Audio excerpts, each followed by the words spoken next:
Hey guys! So today I decided to put instant coffee into this slime. I mean, look at it.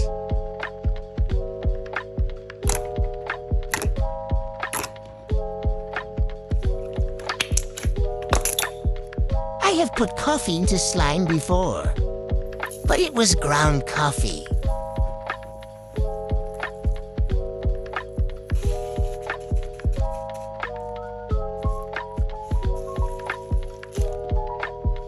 Here comes the instant regret.